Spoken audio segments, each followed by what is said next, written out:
Nú ætla ég að sýna hvernig JCE ritillinn er sóttur og settur upp í Joomla 1.5. Ég byrjaði að fara á joomla.org vefinn og smetla þar á extensions krækjuna og leita eftir JCE ritlinum. Skruna hérna aðeins niður þannig til að ég finn ritillinn, smetli svo á download knappinn til að sækja hann.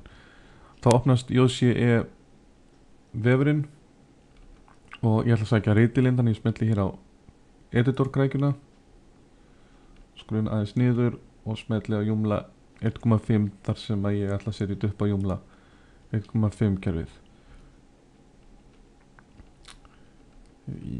Hér sæki ég þessa hérna skrá þar sem að þessi skrá inniheldur bæði administration komponentin og editorinn sjálfan. Ég smetli hér niður á download knappinn til að sækja skrána. Seinna meir get ég uppfært hér í JCE 1.5.7. Nú skráin fyrir í download möppunni hjá mér, þannig ég get farið núna yfir í Joomla og logga mig þar inn.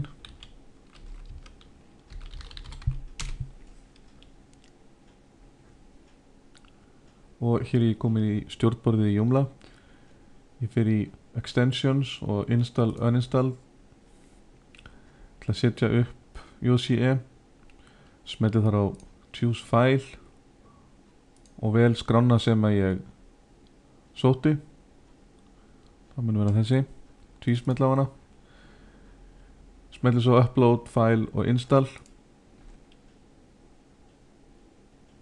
og Joomla setur upp ritillinn. Getur tekið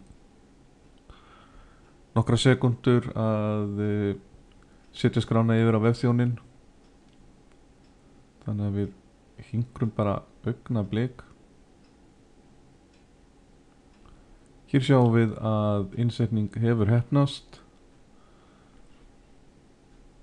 Næsta skref væri þá að skilgreina JCE sem ritil hjá einhverjum notanda. Til þess fyrir við í site knappinn og user manager fyrir minni notanda umsýsluna í Joomla. Hér er einungis einn notandi skráður, það er administrator, þannig ég smetli á hann. Og hér hægra megin maður sjá user editor, það er að segja hvaða ritil administratorinn notar, og hér er komin JCE 1.5.6, þannig ég smetla á hann og svo save. Og þar með er ég búinn að skilgreina JCE sem ritilinn hjá administrator.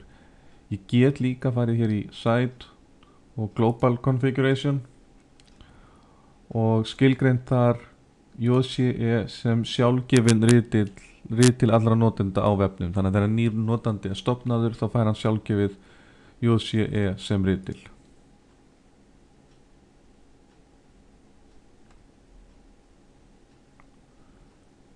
Hér er það komið.